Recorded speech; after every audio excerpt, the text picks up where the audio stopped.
Praise the Lord. നിങ്ങളെ എല്ലാവരെയും blessed മോർണിംഗിലേക്ക് യേശുക്രിസ്തുവിൻ്റെ നാമത്തിൽ സ്വാഗതം ചെയ്യുന്നു.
പ്രിയരെ, അനുഗ്രഹിക്കപ്പെട്ട ഒരു പ്രഭാതം കൂടെ നമ്മുടെ ജീവിതത്തിൽ അനുവദിച്ചു തന്ന വലിയവനായ ദൈവത്തെ നമുക്ക് ഒരുമിച്ച് ചേർന്ന് നന്ദി പറയാം. എത്ര പേർ പറയും, ഞാൻ നിന്നതല്ല, എൻ്റെ ദൈവം നിർത്തിയതാണ്? ഒന്നുകൂടെ പറഞ്ഞു കഴിഞ്ഞാൽ 2024 ഓഗസ്റ്റ് മാസം 9-ാം തീയതി വരെയും എന്നെയും എൻ്റെ കുടുംബത്തെയും കണ്ണിലെ കൃഷ്ണമണി പോലെ സൂക്ഷിക്കുകയും വിടുവിക്കുകയും കരുതുകയും ചെയ്ത എല്ലാ വഴികൾക്കും വിധങ്ങൾക്കുമായി ദൈവത്തിന് നന്ദി പറഞ്ഞുകൊണ്ട് ഈ പ്രഭാത ചിന്തയിലേക്ക് നമുക്ക് ഒരുമിച്ച് അടുത്തു വരാം. സീസണുകളെ മാറ്റുന്ന ദൈവം. പ്രിയരെ, പ്രാരംഭവാക്യത്തിലേക്ക് ഏശയ്യാ പ്രവാചകന്റെ പുസ്തകം 60-ാം അധ്യായം അതിൻ്റെ 20-ാമത്തെ വാക്യത്തിലേക്ക്. നിന്റെ സൂര്യൻ ഇനി അസ്തമിക്കുകയില്ല, നിന്റെ ചന്ദ്രൻ മറഞ്ഞു പോകുകയുമില്ല. യഹോവ നിന്റെ നിത്യപ്രകാശമായിരിക്കും, നിന്റെ ദുഃഖകാലം തീർന്നു പോകും. പ്രിയരെ, ഈ പ്രഭാതത്തിൽ ദൈവം നമ്മോട് ഇടപെട്ട അനുഗ്രഹിക്കപ്പെട്ട വചനത്തിനായിട്ട് നമുക്ക് ഒരുമിച്ച് ചേർന്ന് നന്ദി പറഞ്ഞുകൊണ്ട് ഈ പ്രഭാത ചിന്തയിലേക്ക് നമുക്ക് അടുത്തു വരാം. പൂർണ്ണമായി ദൈവത്തിൽ ആശ്രയിക്കുകയും രക്ഷിക്കപ്പെടുകയും ചെയ്ത ഒരു ദൈവപൈതൽ ഈ പ്രഭാതത്തിൽ ഈ കേട്ട വചനത്തെ മുറുകെ പിടിക്കുവാൻ തയ്യാറാകണം. അനേകർ ഈ പകർച്ചവ്യാധിയിൽ, വേദനയിലും ദുഃഖത്തിലും വല്ലാത്ത ഞെരുക്കത്തിലൂടെയൊക്കെ കടന്നു പോകുമ്പോൾ ഈ പ്രഭാതത്തിൽ ദൈവം എന്നോടും നിന്നോടും പറയുകയാണ്, യഹോവ നിന്റെ നിത്യപ്രകാശമായിരിക്കും, നിന്റെ ദുഃഖകാലം തീർന്നു പോകും. എത്ര പേർ വിശ്വസിക്കുന്നു ദൈവത്തിന് എന്റെയും നിങ്ങളുടെയും സീസൺ മാറ്റുവാൻ കഴിയും? സഭാപ്രസംഗിയുടെ പുസ്തകം 3-ാം അധ്യായം അതിൻ്റെ 1-ാമത്തെ വാക്യത്തിലേക്ക്. എല്ലാറ്റിനും ഒരു സമയമുണ്ട്, ആകാശത്തിന് കീഴെ സകല കാര്യത്തിനും ഒരു കാലമുണ്ട്. ജ്ഞാനിയിൽ ജ്ഞാനിയായ ശലോമോൻ നമ്മോട് പറയാണ്, എല്ലാത്തിനും ഒരു സമയമുണ്ട്, ആകാശത്തിന് കീഴിലുള്ള സകല കാര്യത്തിനും ഒരു കാലമുണ്ട്. ഈ പ്രഭാതത്തിൽ എൻ്റെ കൂടെ ചേർന്ന് വിശ്വസിച്ചുകൊണ്ട് നിങ്ങളും പറഞ്ഞാട്ടെ, എൻ്റെ സീസണിനെ ദൈവം മാറ്റാൻ പോവുകയാണ്. 104-ാം സങ്കീർത്തനം അതിൻ്റെ 19-ാമത്തെ വാക്യത്തിലേക്ക്. അവൻ കാലനിർണയത്തിനായി ചന്ദ്രനെ നിയമിച്ചിരിക്കുന്നു, സൂര്യൻ തൻ്റെ അസ്തമയത്തെ അറിയിക്കുന്നു. നാം വായിച്ചു കേട്ട വചനപ്രകാരം ദൈവം നമ്മോട് വ്യക്തമായി പറയാണ്, ചന്ദ്രനെ ഉണ്ടാക്കിയിരിക്കുന്നത് കാലനിർണയത്തിന് വേണ്ടിയാണ്. സൂര്യനെ ദൈവം ഉണ്ടാക്കിയിരിക്കുന്നത് ഉദയവും അസ്തമയവും തിരിച്ചറിയാൻ വേണ്ടിയാണ്. എന്നെ കേൾക്കുന്നവരെ, ദാനിയേൽ പ്രവചനത്തിനകത്ത് വ്യക്തമായി പറയാണ്, നമ്മുടെ ദൈവത്തിന് കാലങ്ങളെ മാറ്റുവാൻ കഴിയും. ദാനിയേൽ പ്രവാചകന്റെ പുസ്തകം 2-ാം അധ്യായം അതിൻ്റെ 21-ാമത്തെ വാക്യത്തിലേക്ക്. അവൻ കാലങ്ങളെയും സമയങ്ങളെയും മാറ്റുന്നു, അവൻ രാജാക്കന്മാരെ നീക്കുകയും രാജാക്കന്മാരെ വാഴിക്കുകയും ചെയ്യുന്നു.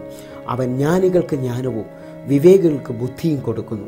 നാം വായിച്ചു കേട്ട വാക്യപ്രകാരം ദൈവം നമ്മോട് വ്യക്തമായി ഇടപെടുകയാണ്. നമ്മുടെ ദൈവത്തിന് കാലങ്ങളും സമയങ്ങളും മാറ്റുവാൻ കഴിയും. ഈ പ്രഭാതത്തിൽ വേദനയോടെ വിഷമത്തോടെ കേൾക്കുന്ന ആരെങ്കിലും ഉണ്ടെങ്കിൽ വചനം വ്യക്തമായി പറയുന്നു, അവൻ രാജാക്കന്മാരെ നീക്കുകയും രാജാക്കന്മാരെ വാഴിക്കുകയും ചെയ്യുന്നവരാണ്. വിശ്വസിക്കാമെങ്കിൽ ഈ പ്രഭാതത്തിൽ എന്നെ ശ്രദ്ധിക്കുന്ന അനേകർക്ക് ദൈവം ഒരു വലിയ സീസൺ മാറ്റാൻ പോവുകയാണ്. നിങ്ങളുടെ കണ്ണുനീരിനെ ദൈവം തുടയ്ക്കുവാൻ പോവുകയാണ്. 126-ാം സങ്കീർത്തനം 5-ാമത്തെ വാക്യം പറയുന്നു, കണ്ണുനീരോടെ വിതച്ചവൻ ആർപ്പോടെ കൊയ്യും. ഈ പ്രഭാതത്തിൽ ദൈവം നിന്റെ സീസണെ മാറ്റാൻ പോവുകയാണ്. ഒരു കൊയ്ത്തിൻ്റെ, ഒരു നൃത്തത്തിൻ്റെ സീസൺ എൻ്റെ ദൈവം നമ്മുടെ ജീവിതത്തിനകത്ത് കൊണ്ടുവരാൻ പോവുകയാണ്. കാരണം ഞാൻ വിശ്വസിക്കുന്ന ദൈവം ആദ്യം മാത്രമല്ല, അവൻ അന്ത്യനും കൂടെയാണ് എന്ന് പറഞ്ഞു കഴിഞ്ഞാൽ എൻ്റെ ജീവിതത്തിനകത്ത് ഞാൻ കടന്നു പോകുന്ന രോഗത്തിൽ, പ്രതികൂലത്തിൽ, ഞാൻ കടന്നു പോകുന്ന സകല കഷ്ടതയിലും സാഹചര്യം നോക്കി എല്ലാം അവസാനിച്ചെന്ന് ലോകക്കാരും അധികാരികളും പറയുമ്പോൾ എൻ്റെ കർത്താവ് പറയുകയാണ്, ഞാൻ തന്നെയാണ് ആദ്യനും അന്ത്യനും എന്ന് പറഞ്ഞാൽ അവസാനത്തെ വിധി പറയുന്നത് ഡോക്ടറോ ബാങ്ക് അധികാരിയോ നിങ്ങളുടെ ദേശത്തിലെ അധികാരികളോ അല്ല, എൻ്റെ കർത്താവ് തന്നെയാണ്. എങ്കിൽ ഈ പ്രഭാതത്തിൽ എൻ്റെ കൂടെ ചേർന്ന് ഉറച്ചുകൊണ്ട് വിശ്വാസത്തോടെ പറഞ്ഞാട്ടെ,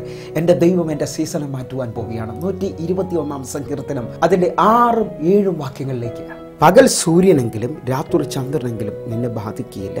7ാമത്തെ വാക്യം, യഹോവ ഒരു ദോഷവും തട്ടാതെ വണ്ണം നിന്നെ പരിപാലിക്കും, അവൻ നിന്റെ പ്രാണനെ പരിപാലിക്കും. നാം വായിച്ചു കേട്ട വാക്യത്തെ നമുക്ക് മുറുകെ പിടിച്ചുകൊണ്ട് ദൈവത്തിന് ഒരുമിച്ച് നന്ദി പറയാം. പകൽ സൂര്യനോ രാത്രി ചന്ദ്രനോ ഇനി നിന്നെ ബാധിക്കുകയില്ല. യഹോവ ഒരു ദോഷവും തട്ടാതെ നിന്നെ പരിപാലിക്കും, നിന്റെ പ്രാണനെ അവൻ പരിപാലിക്കും. പ്രിയരെ, നാം ഈ കേട്ട വചനങ്ങൾ മുറുകെ പിടിച്ചുകൊണ്ട് നമുക്ക് വിശ്വാസത്തോടെ പ്രാർത്ഥിക്കാം. ദൈവം നമ്മുടെ സീസണുകൾ മാറ്റാൻ പോവുകയാണ്. കണ്ണുകൾ അടയ്ക്കാം, പ്രാർത്ഥിക്കാം. ഞങ്ങളെ സ്നേഹിക്കുന്ന ഞങ്ങളുടെ നല്ല ദൈവമേ, പൂർണ്ണ ഹൃദയത്തോടെ എന്നെ കാണുന്ന, എന്നെ കേൾക്കുന്ന ഓരോ മക്കൾക്കുമായി പ്രാർത്ഥിക്കുകയാണ്. അപ്പാ, ഇവരുടെ സീസണെ അങ്ങ് മാറ്റേണ്ടതിനായി പ്രാർത്ഥിക്കുന്നപ്പാ. നാളുകളായിട്ട് കണ്ണുനീരോടെ കാണുന്ന, എന്നെ കേൾക്കുന്ന ഓരോ മക്കൾക്കുമായിട്ട് സങ്കീർത്തന കരം പറയുന്ന അവൻ എൻ്റെ വിലാപത്തെ നൃത്തമാക്കി. കർത്താവേ, ഒരു പുത്തൻ സീസൺ ഇവരുടെ മുമ്പിലേക്ക് എൻ്റെ ദൈവം തുറക്കാൻ പോകുകയാണ്. പൂർണ്ണ ഹൃദയത്തോടെ ഞാൻ പ്രാർത്ഥിക്കുന്നു. അത്ഭുതകരമായ ഒരു വിടുതൽ ഇവരുടെ ജീവിതത്തിനകത്ത് അങ്ങ് അയക്കേണ്ടതിനായി പ്രാർത്ഥിക്കുന്നപ്പ. ഇന്ന് തന്നെ അടഞ്ഞ വഴികളങ്ങ് തുറക്കണമേ അപ്പം. ദീർഘനാളുകളായിട്ട് രോഗക്കിടക്കയിൽ കിടക്കുന്നവരെ കർത്താവ് സൗഖ്യമാക്കാൻ പോവുകയാണ്. കടബാധ്യതയിൽ ജപ്തി നോട്ടീസിൽ നിൽക്കുന്നവർക്ക് വേണ്ടി ദൈവം ഒരു അത്ഭുതം ചെയ്യാൻ പോവുകയാണ്. യേശുവിൻ്റെ നാമത്തിൽ തലമുറയ്ക്ക് വേണ്ടി പ്രാർത്ഥിക്കുന്നവർക്ക് വേണ്ടി ഒരു വിടുതൽ അയക്കാൻ പോവുകയാണ്. യേശുവിൻ നാമത്തിൽ പ്രാർത്ഥിക്കുന്നു. ആമേൻ, ആമേൻ. പ്രിയരെ, പ്രഭാത സന്ദേശം നിങ്ങൾക്ക് അനുഗ്രഹമാകുന്നുവെങ്കിൽ നമ്മുടെ യൂട്യൂബ് ചാനൽ സബ്സ്ക്രൈബ് ചെയ്യുകയും ഫേസ്ബുക്കിലേക്ക് ജോയിൻ ചെയ്യുകയും ചെയ്യണമെന്ന് ഓർപ്പിക്കുന്നു. അതേപോലെ എല്ലാ ദിവസവും സൂമിൽ ആരാധന നടക്കുകയാണ്. നിങ്ങളെ ക്ഷണിക്കുന്നു. ഇന്ത്യൻ സമയം വൈകിട്ട് 5:30 മുതലാണ്. നിങ്ങൾക്കും അത് വലിയ അനുഗ്രഹമായിരിക്കും എന്ന് ഓർപ്പിക്കുകയാണ്. എങ്കിൽ ഈ പ്രഭാതം ഏറ്റവും അനുഗ്രഹമുള്ളതായി തീരട്ടെ. God bless you. ആമേൻ.